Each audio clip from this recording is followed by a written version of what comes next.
Muy buenas noches, bienvenidos a Mesa Chica. Hoy vamos a analizar en profundidad todo lo que está pasando en nuestro bendito país.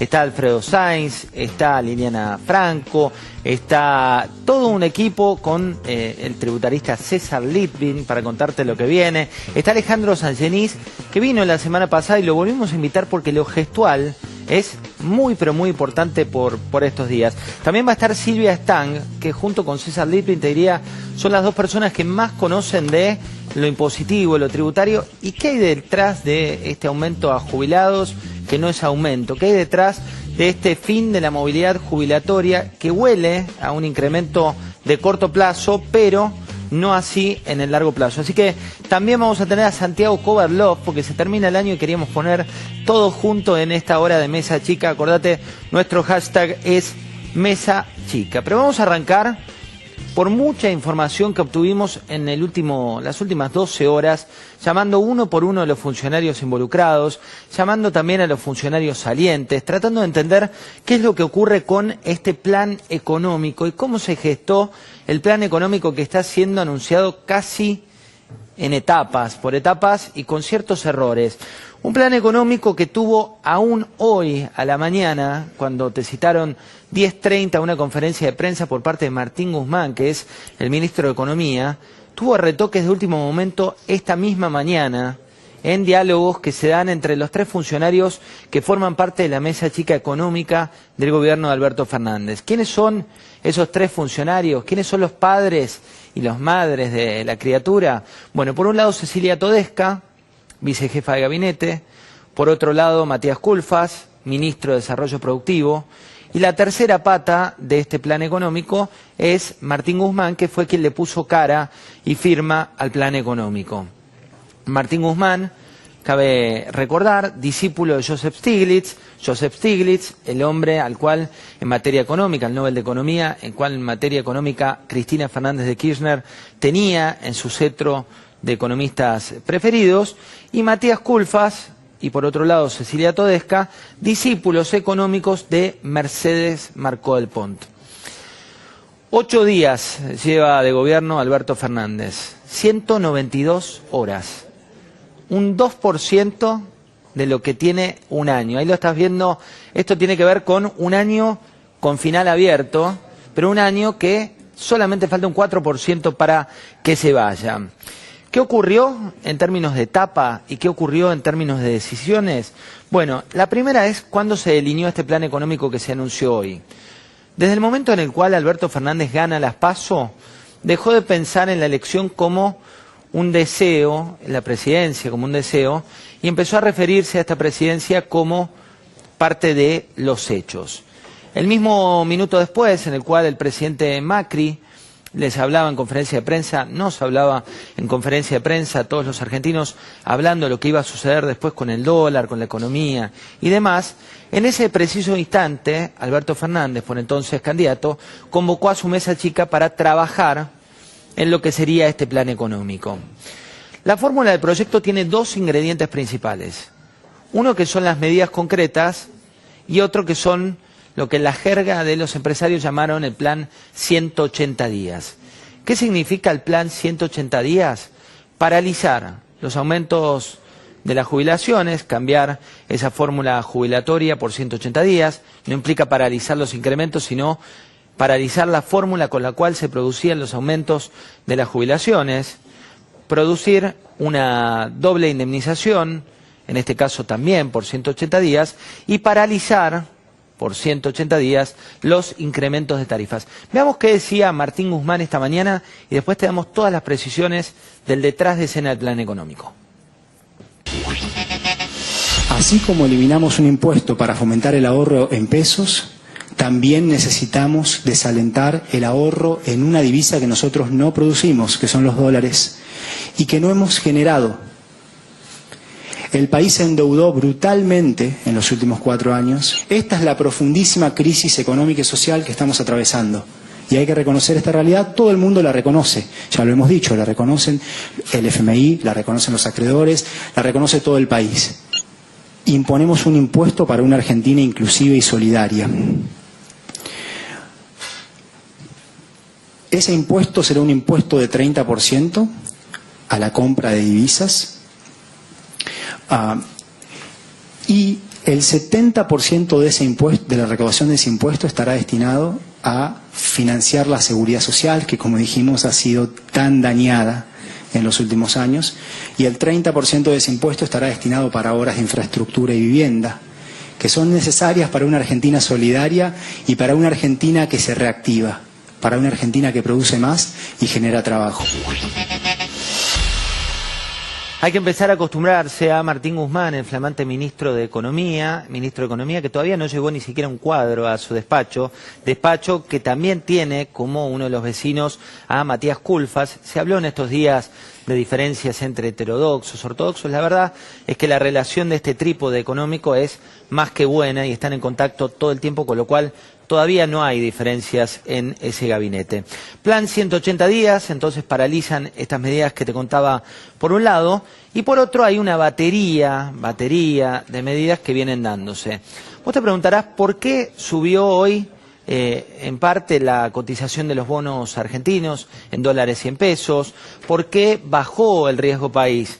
Básicamente por lo que no dijo, en este caso el ministro Guzmán, y que tiene que ver con lo que se supone por parte del mercado un ajuste importante. El ajuste importante, ¿dónde está? Está en las jubilaciones. ¿Por qué están las jubilaciones? Porque una ley de movilidad que era automática pasa a ser discrecional. Una ley que era para todos los jubilados pasa a tener el poder de veto por parte de uno de los, digamos, por el Poder Ejecutivo. ¿Qué pasaba este año con las jubilaciones? Casi le empataban a la inflación, algo que no ocurrió ni con los sueldos ni con las otras erogaciones. ¿Por qué lo celebró el mercado? Porque 6 de cada 10 pesos que gasta el Estado, o que invierte el Estado, depende cuál sea la biblioteca con la cual te veas reflejado en economía, están dados entre el gasto previsional o inversión previsional y la otra parte, que es asignaciones universales por hijo y todo lo vinculado con ello. ¿Qué cambia a partir de ahora? Una cuestión que después nos va a explicar Silvia Stang y que tiene precedentes en la época de Néstor Kirchner que no terminaron bien en materia jurídica.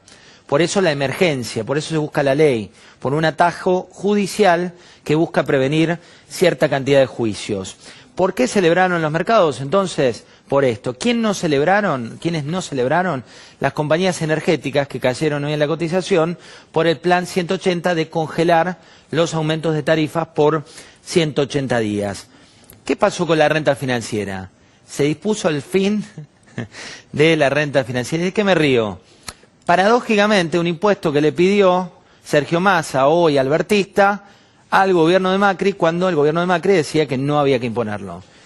¿Quiénes piden ahora sacarlo? El pragmatismo de la economía de Alberto Fernández, que también fue esto lo que produjo que suban los bonos en el día de hoy. ¿Cuál es la frase que se le escucha a Guzmán, aquellos que lo conocen? Había que equilibrar el estrecho desfiladero que iba a un desbarranque. Había que equilibrar el estrecho desfiladero que iba a un desbarranque. Es como justificó puertas adentro Martín Guzmán las medidas que hoy se tomaron. Y el gobierno le pone relato con la Ley de Solidaridad Social y Reactivación Productiva. En castellano tenés dos partes. Una variante, que es lo que te conté de jubilaciones, que en materia macroeconómica es buena. En materia microeconómica del votante de Alberto Fernández, generó hoy 4 tendencias en Twitter, en esa aldea de altísima intensidad. Una que tenía que ver con $200, otra que tenía que ver con si mintió o no mintió el presidente, otra que tenía que ver con aquellos que se burlaban de lo que estaba ocurriendo, y una cuarta que tenía que ver con aquellos que defendían lo que estaba pasando. Por ahora faltan precisiones. ¿Qué más ocurre con esto? ¿Qué pasa con este impuestazo? Le va a representar al gobierno nacional o al Estado una suma de entre 1 y 1.3 puntos del Producto Bruto Interno. ¿Qué te permite esto? Equilibrar parte de las cuentas. ¿Quiénes celebraron hoy por lo bajo? Los dirigentes del Fondo Monetario Internacional. ¿Por qué? Porque el presidente lo que les demuestra es una voluntad de pago. Te digo, hay que salirse de la escena y mirar con mucha atención. Como decía paradójicamente Néstor Kirchner, no me juzguen por las palabras, júzguenme por los hechos. Esto lo decía uno de los más pragmáticos en materia económica, que fue el expresidente de la Nación. ¿Qué está pasando hoy?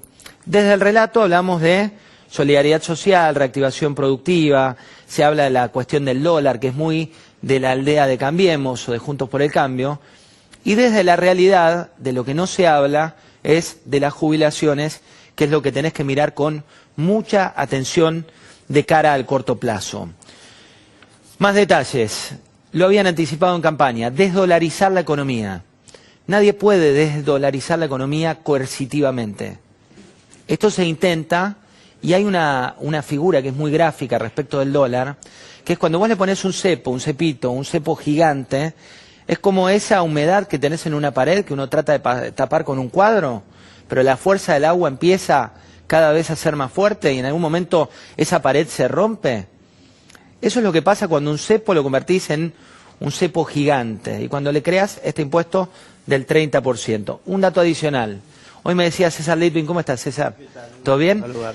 Cuando un impuesto llega, como el impuesto a los débitos y créditos en la época de Cavallo, y dicen viene por única vez, Estamos acostumbrados que lo que es transitorio se convierta en permanente. Impuesto a los débitos y créditos nació en el 2001 por un par de meses, o sea, nunca iba a caminar, iba a ser un bebé, hoy es un adulto. hoy cumplió la mayoría de edad. Ya cumplió, ya, sí, claro, del 2001 hasta ahora. Y la verdad es que es un impuesto muy eficaz para las arcas del Estado, fácil de recaudar, fácil de administrar, lo hacen las entidades financieras y es un impuesto totalmente distorsivo. Alejandro Sangenís, bienvenido, ¿cómo estás? ¿Cómo estás, José? Un placer estar. Tengo una imagen para mostrarte el día de hoy, Sí. una imagen que vos que sos especialista en gestos, en formas, has visto muchas imágenes en estos días. Una es la de Matías Culfas, Matías Culfas, ministro de Desarrollo Productivo. Veamos qué es lo que hacía Culfas y después, ahí lo tenés, mirá. Guzmán. Ahí tenés Martín Guzmán. Martín Guzmán. Perdón. Que una empresa que está en una situación de gran ahogo de deuda se pueda recuperar. Aprietas un... Quien está ahogado por la deuda necesita alivio. Y nosotros lo que estamos con estas medidas haciendo es disponer un plan para que esas empresas tengan alivio, tengan nuevas condiciones que les permitan volver a producir, a crecer y generar trabajo. Esto ahí. parte Claramente del principio es su gran debut que para es él. imposible. Las manos, ahí hace un gesto de cerrar el puño, mientras la otra incongruentemente está separada de lo que le está diciendo. Sus ojos están súper abiertos, que eso quiere decir que está con un nivel de tensión y de atención muy muy fuerte, está haciendo foco tanto en lo que dice, pero sobre todo en su audiencia. Inclusive hace una especie de silencio muy breve cuando empieza a hablar de los temas ríspidos, ¿no? Es como que está haciendo su primer bautismo de fuego ante la ciudadanía y sobre todo con los medios, y en su lenguaje corporal se lo ve un tanto como tieso y un poco, ahí es muy bien lo de las manos, eso es bien territorialista. Eso que te agarrás. Te agarrás, apoyar, este territorio es mío, ¿no? Es algo que demuestra, sobre todo si hay algún otro macho alfa dando vuelta, esto es lo mío, soy el que maneja la economía en este momento, voy a salir con esto. Esa mano que está ahí se la llama más de manipulación, todo lo que es así. Cristina, por ejemplo, utiliza la mano así, que son manos en garra. Y Néstor usaba una mano así, que era más entre garra y de manipulación, como manejar títeres. Y acá estamos hablando de... Bueno, su otra mano es una especie de parapeto, ¿no? Lo utiliza como parapetando. Todo lo que cruce tu frontalidad es parapetarte, ¿no? Como hacía Capitanich en sus famosas primeras mañanas cuando le reclamaban al kirchnerismo que hablara, que diera conferencia de prensa, y se la pasaba todo haciendo este gesto toda la conferencia de prensa, que es claramente de cuidar tu frontalidad, ¿no? Es un problema, ¿no? Tenerlo a Alejandro Sangenís, porque uno que mueve las manos, que recula, ya te van a llegar para... No sé dónde poner las manos. Liliana Franco, bienvenida. ¿Cómo está usted? ¿Qué tal? ¿Cómo le van? Ella escribió uno de sus últimos libros, tiene que ver con los recorridos, y lo hemos contado aquí en Mesa Chica, por esos jefes de Hacienda, los ministros de Economía. ¿Cómo está hoy Hacienda, Liliana? Desvalijada. O sea, desvalijada del personal estable histórico que ha sido siempre un gran soporte para cada ministro que ha venido con su librito, pero está bastante diezmada.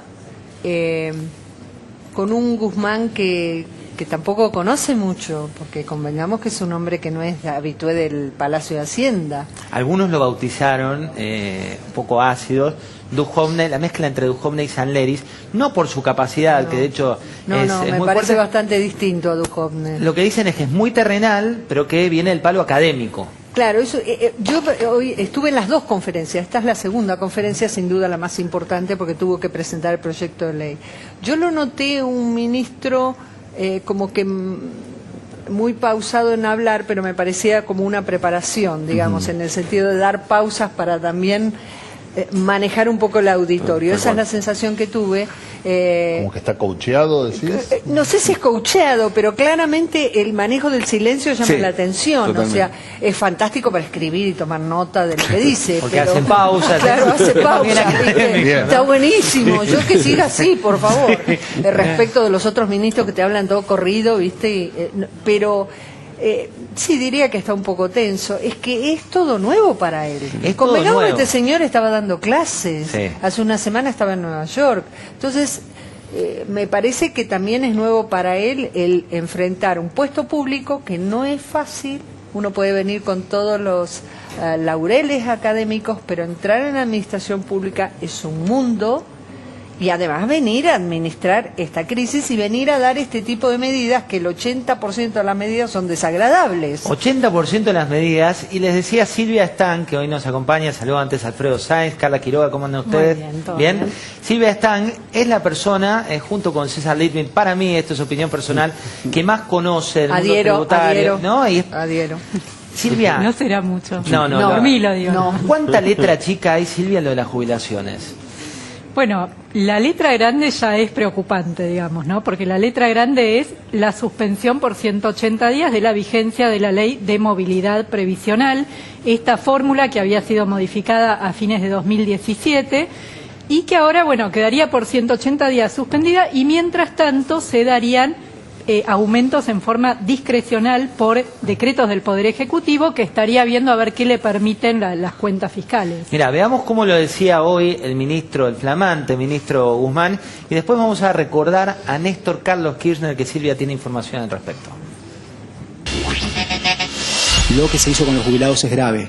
Y ahora tenemos un sistema que necesitamos cambiar porque no funciona.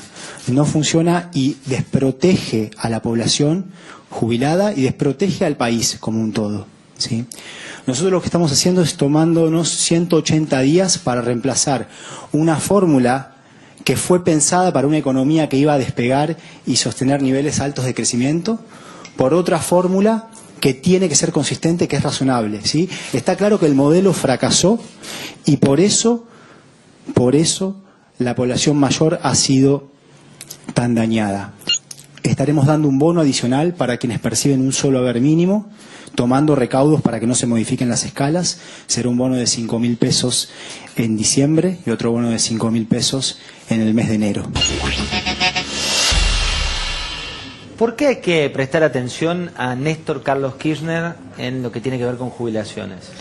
Bueno, en los primeros años de la gestión kirchnerista de la presidencia de Néstor Kirchner y también el breve periodo que había estado Eduardo Duhalde, las jubilaciones solo subían el haber mínimo. La política de jubilaciones era esa. Entre el año 2002 y 2006 solo se incrementaba el ingreso de quien cobraba el haber básico.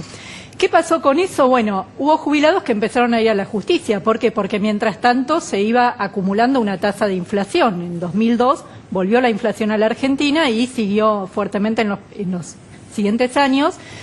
Para el año 2006, a fines de ese año, ya los jubilados que no habían recibido ninguna recomposición llevaban perdido de su poder adquisitivo más o menos un 40%.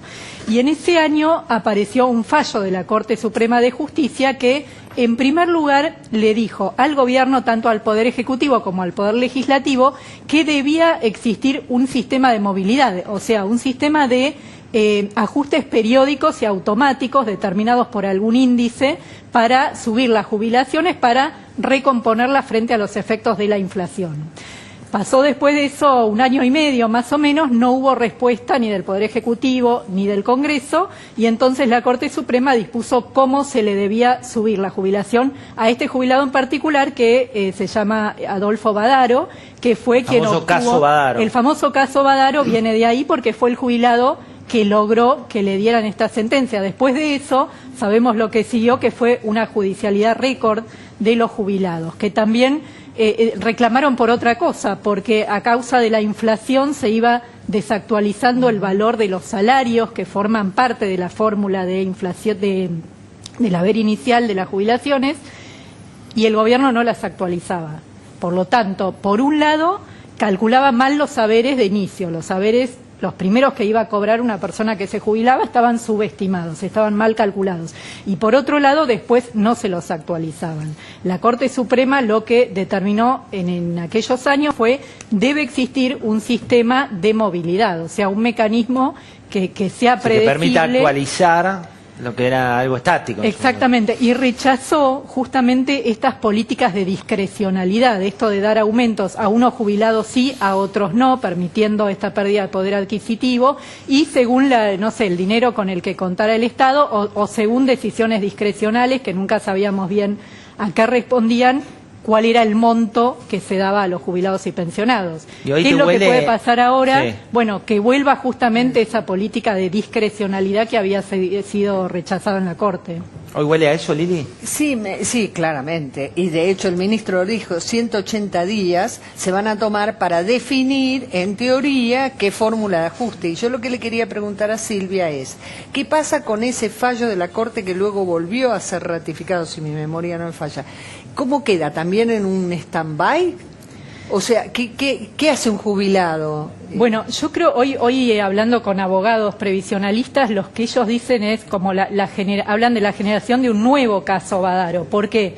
Bueno, porque es otro periodo de tiempo, con lo cual tendrían que ir nuevamente a reclamar, porque el fallo Badaro concretamente hablaba del año 2002 al año 2006, lo especificaba, que ahí se tenía que dar un incremento, pero también está, porque Badaro tiene dos partes, ¿no? Fue un fallo, como decía recién, en 2006, que lo que dijo es, debe existir un sistema de movilidad, y después fue el que explicitó de qué manera se debían aumentar las jubilaciones. Hay un dato también que tiene que ver con lo que vos preguntás, que hoy hablaba con un funcionario del gobierno y llegué a preguntarle, bueno, si tenían esta preocupación realmente por la posible judicialidad que se podría generar. Me dijo que sí, que ellos están conscientes de este riesgo, pero lo enmarcan, a esta medida la están enmarcando en una declaración de emergencia previsional. Ahí está el paraguas jurídico. Declarada por el Congreso, exacto, y cree con ese paraguas, bueno, hay que ver, ¿no?, si los jueces van a validar eso. También es cierto que lo que hace el Estado al tomar este tipo de medidas es patear gastos, porque son conscientes de que después llegan los reclamos judiciales, pero el jubilado cuando va a la justicia después tiene que esperar muchos años, lo sabemos bien.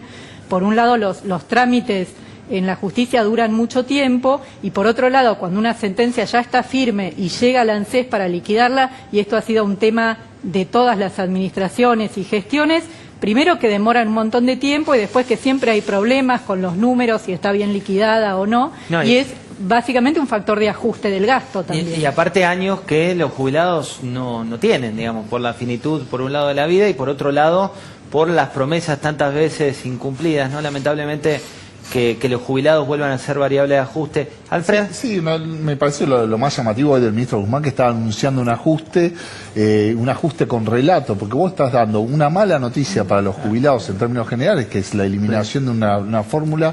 ¿Por qué la base? Es por un motivo razonable, digamos, los números no dan, pero lo estás dando como una noticia positiva, es algo muy llamativo. Es que ahí está, es la genialidad. Ahí está la nueva construcción, digo, de relato, digo. Si uno se queda con lo anecdótico del día, y le preguntamos a César qué es esto del dólar, ¿no? El dólar, en términos de grieta, te generaba que un votante tradicional kirchnerista, aparte del 48% de Alberto, dicen que la composición sería más en torno al 36%, se quede con eso de, bueno, para el que viaja, para el que tiene dólares, para tal. Pero en definitiva, la cuestión de fondo es la que dice Silvia. Sí. ¿El tributo al dólar qué significa, César? El tributo al dólar tiene dos efectos. Ajá. Recaudatorio, por un lado, porque le va a generar ingresos, un 30% sobre la compra de divisas, los pagos en el exterior, tarjeta de crédito, débito, los pagos de servicios contratado con el exterior, tipo Netflix,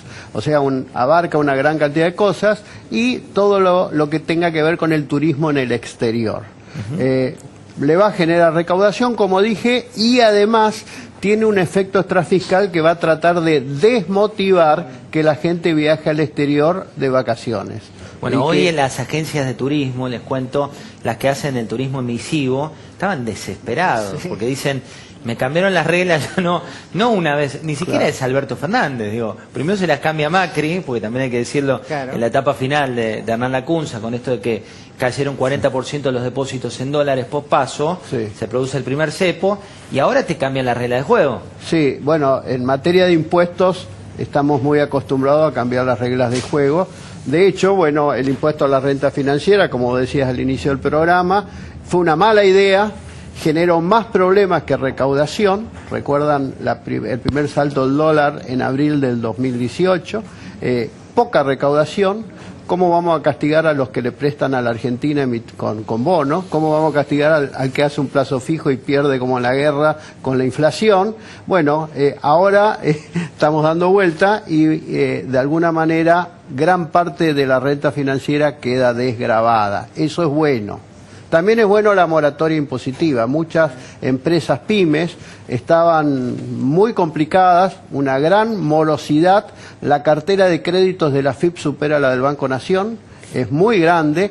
Esta morosidad, con esta moratoria que es buena, a pagar en 10 años para los impuestos, en 5 para seguridad social, va a licuar bastante la deuda, porque condona intereses, una parte importante, sanciones, multas, ley penal tributaria, y se lo puede pagar a lo largo del tiempo, con lo cual se le descarga una mochila a las pymes de toda esa deuda que no le dejaba, que muchas estaban ya en cesación de pago. Señora, Justamente hacen eso, esa moratoria tan, si querés, generosa o amplia, Generosa. porque el problema que enfrenta la mayoría de las empresas, las grandes y las chicas también, es disponer de capital. Hoy Claro. tomar un préstamo a las tasas que tenés, y por más que quieran bajar las tasas, no se bajan por decreto. Entonces, quieren sacar ese capital que hoy se destina para pago de impuestos o pago de los planes que tengan, puedan volverlo a destinar para poner plata para volver a reactivar, hasta tanto se baje la tasa de interés. en un ratito Carla nos va a contar los detalles del sector inmobiliario, uno de los sectores también más golpeados por esta especificación coercitiva que se anunció hoy, pero tenemos imágenes del día para analizar con Alejandro, no del día, de esta última semana, Sí. una que particularmente me interesa. Bueno, este es el abrazo entre el presidente de la Nación y Hugo Moyano, con quien se sabe, Sí. y ahora me dirá si de lo gestual dice esto, que no están pasando por su mejor momento. Tal cual. Hay dos saludos, ¿no? Uno que es el inicial y después el final. Que ahí, en este primero, hasta Moyano lo cachetea cariñosamente, aparentemente, lo agarra por la nuca, tratando de demostrar que él es el líder del sea, el que hace sindicalismo. así es el que es Sí, el líder. sí. El Como que más imperativo. invade el espacio corporal íntimo del otro. Claramente es así. Por ejemplo, la otra vez Kicillof también le toca la nuca, como ahora a Moyano, y Alberto Fernández le responde con esa cachetadita, esa palmadita en la cara, pero en este caso es Moyano el que lo hace. Sin embargo, en el saludo final es al revés, es más distante, tienen una especie, él le estira la mano como una forma de reclamo, el de Moyano hacia Alberto, y Alberto abre los brazos como explicándole. Hay que tomar en cuenta que el día anterior hubo una especie de toma de Game of Thrones, lo que ¿no? pasó. Tremendo lo que pasó Sí. ahí en el sindicato vial, ¿no? Entonces, ese clima se trasladó ahí en ese momento. Claramente el peronismo tiene, bueno, acá lo estamos viendo, ¿no? Esta Este es el parece una conflicto de escena ayer de... que era casi de civilización y barbarie. Exactamente, digamos, barbarie, ¿no? exactamente. Y es parte, bueno, todo esto estamos viviendo un poco nuevamente la liturgia peronista, que después también lo vimos en el caso del nuevo presidente de Aerolíneas, cuando llega y casi lo toman los empleados como en exclamatio, como los vikingos que para probar a un líder tenían que golpear sus escudos. Bueno, en el caso, para legitimar a su nuevo líder, también cuando llega Seriani a Aerolíneas, sin un verdadero exclamatio, ¿no? Entonces, Mira, en un ratito vamos a ver Seriani, vamos a hacer un breve corte, pero Sí. cuando volvamos del corte tenemos a Seriani, tenemos los detalles de ladrillos, tenemos más de Lili Franco, bueno, hay de todo. Si tenés un emprendimiento y sos Movistar Negocios, presta atención a los beneficios.